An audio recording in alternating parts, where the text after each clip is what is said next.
Alright, what's going on, guys? We're back again. With wicked nothing to talk about this time. So we're gonna try and, wrap it up pretty quick. Alright, guys, it was good talking to you. So we'll see you guys next time. And if that's the show, we get fucking 500,000 views. That's what's gonna happen. Good night, everybody. Welcome to Salt Lake. I don't know, dude. I watched Payback last night. Yeah, I think did we both? And I missed it. Yeah. You didn't though. You didn't miss anything. That I don't know. There's no title changes. Let's see. Oh, I thought it was odd that because the Wyatts are injured, but they still had the Wyatts on the promo videos and shit, in the photos. That's weird. There's no title changes, and they also were at the beginning of the show, they're oh, it's the start of a new era, this and that, and it's the same shit that we've seen for a long time, which is nothing.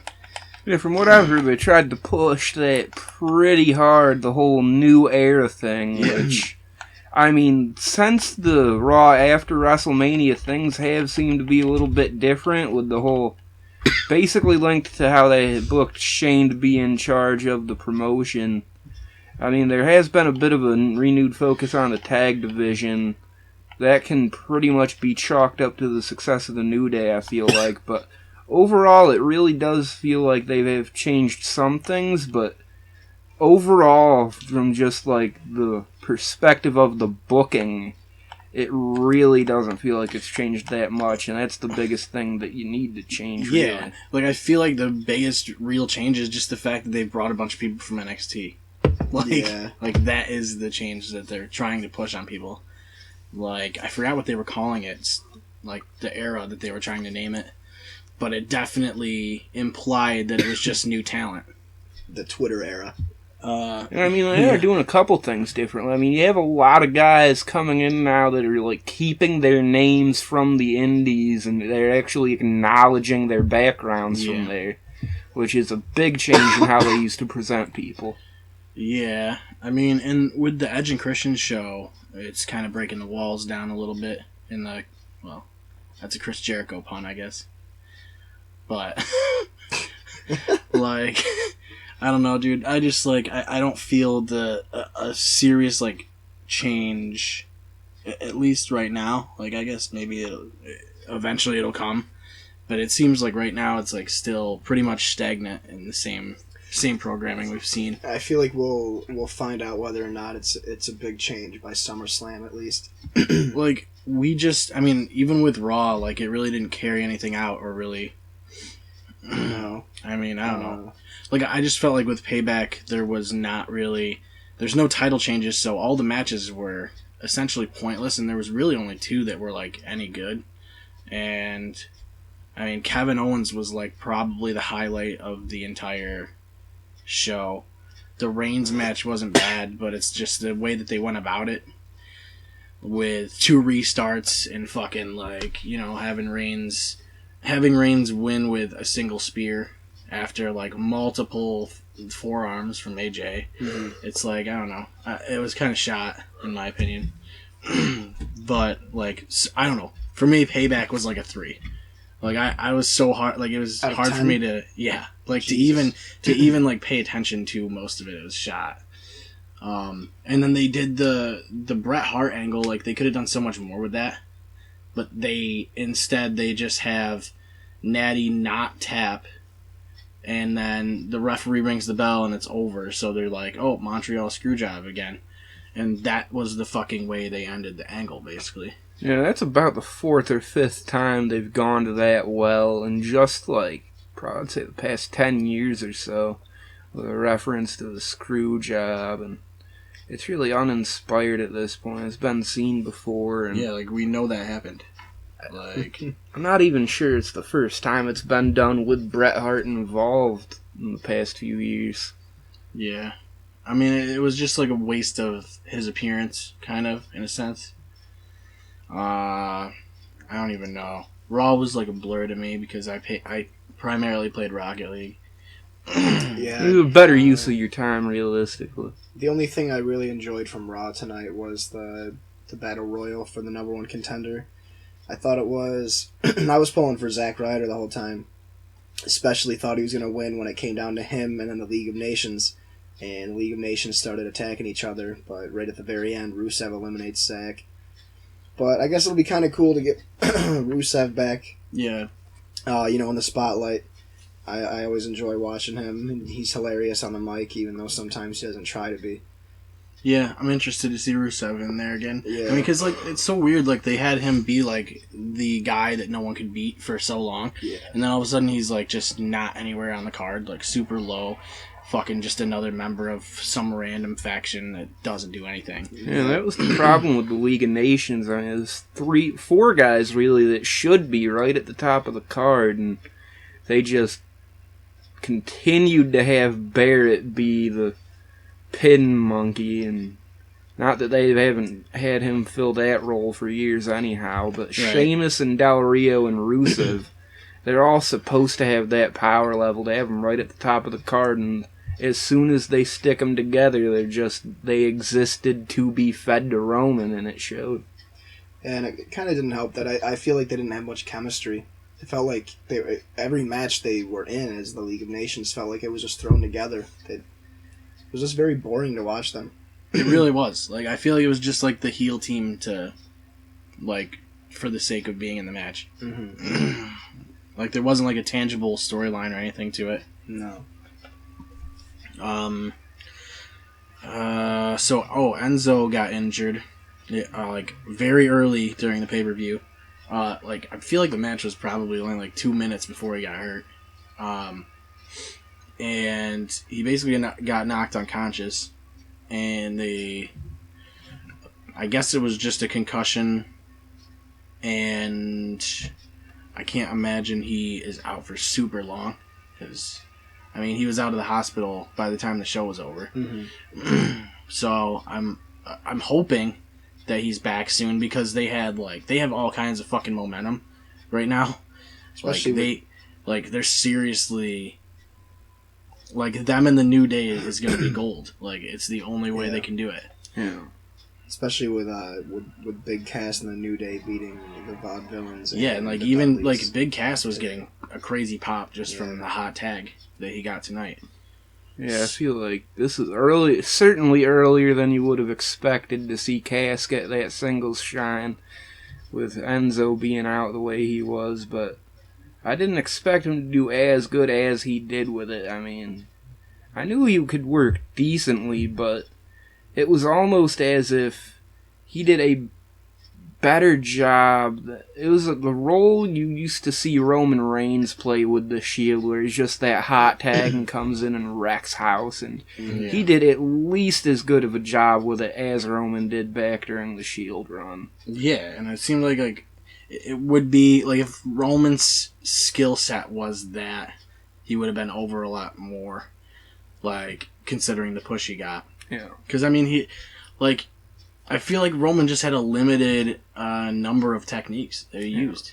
Mm-hmm. That was the biggest problem that people had. You know, he's better than that now, but that back then, that was just the booking that he should have got from day one. During the Shield's run, that's what they were doing, and he was just as over as the other 2 members because they were booking him correctly like that, and they stopped doing that. They tried to push him down the throats. I mean, and, like, Roman never really had mic skills, and he still doesn't. Like, they don't even give him much time to talk, and when he does talk, it's just super generic, where he just is the guy to beat, and that's his whole thing. Yeah. And he doesn't have any, like, he never... It's odd that they've been able to build up a solid rivalry with AJ and Roman without Roman having any mic skills. Right. Yeah. Like, I think it's primarily because you have AJ has such a great, like, internet following that's what's really bringing him to the fucking show. A lot of it is that they've decided to do a lot of the storytelling non-verbally, which is a good decision. I think, like, the way tonight, to finish off Raw, you had AJ getting hit with the chair shot by the Usos after he had decided not to hit Roman with the chair. So AJ goes to respond in kind. He beats the Usos down with the chair. and Roman catches him beating them down, and he beats the shit out of AJ, and I mean, you can do that. Progress the story. Mm-hmm. Yeah, and you can do that. That's what Lucha Underground does. There's not a whole lot of fucking dialogue. But I mean, once in a while, there's 1 or 2 promos per show, but they still, they're able to tell everything in the ring. Yeah. And if you're able to do that, you don't need mic skills.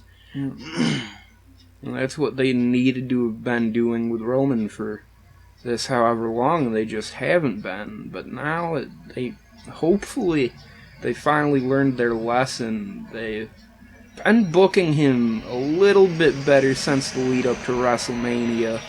The direction they decided to go with him being sort of a tweener, it's definitely a step in the right direction. I'd still prefer to see them go full heel. It seems like they're leaning in that direction more and more every week. Yeah. But I don't think they really... I feel like we've said it before, and it's there's not really a heel babyface dynamic anymore. Yeah. Because, I mean, it's so weird right now with the Usos... And because the Usos are essentially a heel team all of a sudden. Yeah. But and Cesaro. Cesaro's really cool to watch right now because I feel like he's undergoing a transformation where he's at the point where he deserves a push, but he needs sort of a character revamp in a sense. And he came out with the James Bond sort of thing tonight. That was kind of cool. But I don't know. I just feel like he's getting the a character change, and it's very much needed. Because he's already great in the ring. Mm-hmm. He's in the Intercontinental picture, which is I don't know what they're gonna do. Maybe they'll do a triple threat or something like that along those lines with Zayn, Owens, and Cesaro. I mean, that could work. I feel like they're going to end up doing a 4-way with those 3 and Miz for the title eventually. That seems to be what they're building to. Yeah, because, I mean, they're all their matches are overlapping, so... Yeah. And the Intercontinental title has been basically the multi-man clusterfuck belt for a couple of years now, so I wouldn't be surprised at I all. feel like at least once or twice a year, the Intercontinental title is a ladder match. Yeah. Yeah, well, they always do the one at Mania, too, so that puts, a ton of people in the picture. And it also helps, when you're trying to restart a storyline, you can do whatever you want with all those people that are in there. Yeah. And start a feud from any of those people. It's throw something at the wall, hope that it sticks. But honestly, the Intercontinental title is one of my favorites to watch. It's like the Light Heavyweight Championship used to be. It's pretty much the work rate belt at this point. The Cruiserweight title or any of those things. Once you get the Intercontinental title, it's that, kind of the boost towards the main title, but... Unless you're Barrett, in which case, as soon as you get it, you're going to do nothing but job for months. Yeah. Or if you're like AJ Styles and just surpass that completely. Yeah. Which I still can't believe happened. It really hasn't set in yet that not only is he in WWE, but they put him straight into the title scene. Yeah. I'm so happy about that because he really does deserve it. Mm-hmm. Yeah, he does.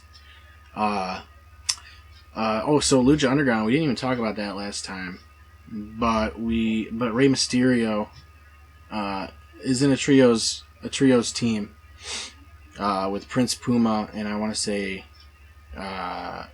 is it El Dragon Azteca or is it? So those three just won the trios championships and that was pretty cool. I mean, I feel like Rey Mysterio already has credibility, and Puma was the champion all year last season.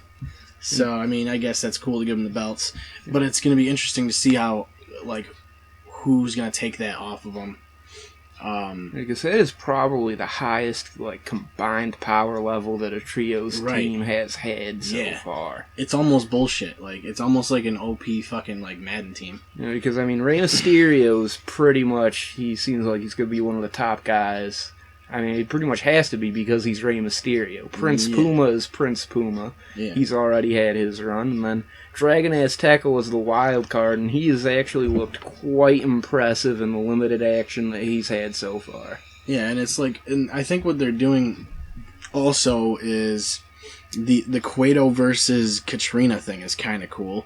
Yeah. The way they're doing that, where they both kind of have, their guy.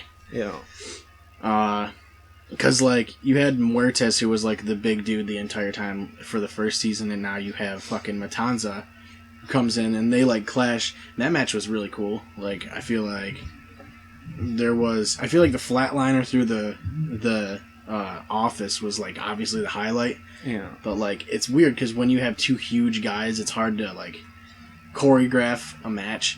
Yeah, and Because neither of them are fast. Yeah, I was shocked to see how much equal footing they really put those two on, considering just how hard Matanza had been steamrolling through everyone to that point.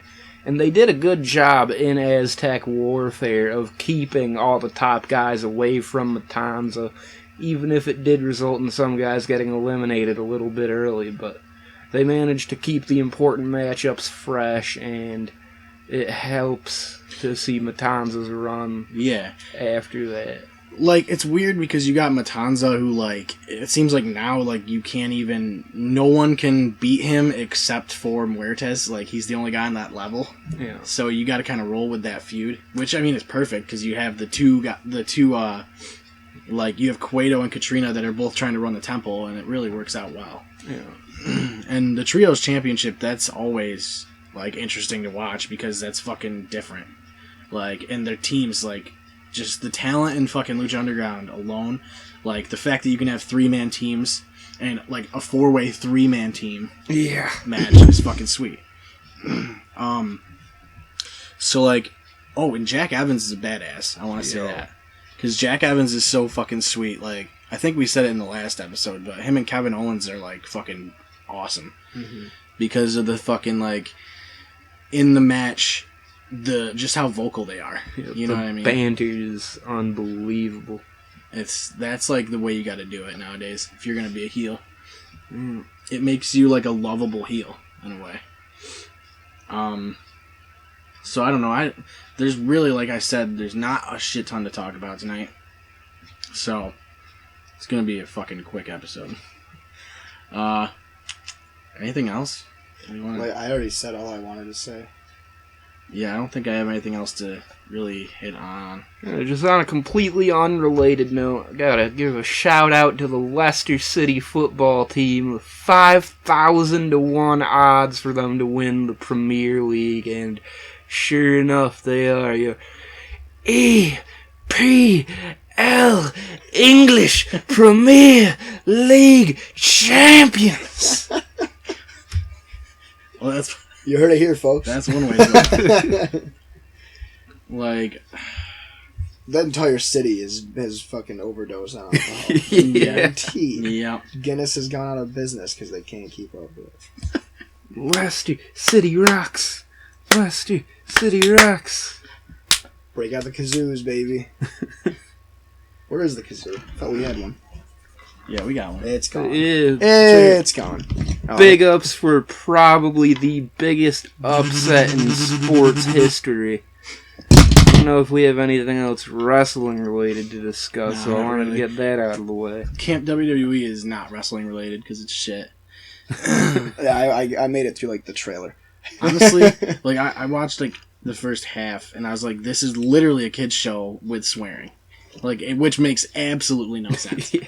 They're like, let's just make a show with swearing because we can, and we're trying to be edgy. But they dropped the ball. As soon as I saw Seth Green, I was excited, and then I remembered it's 2016.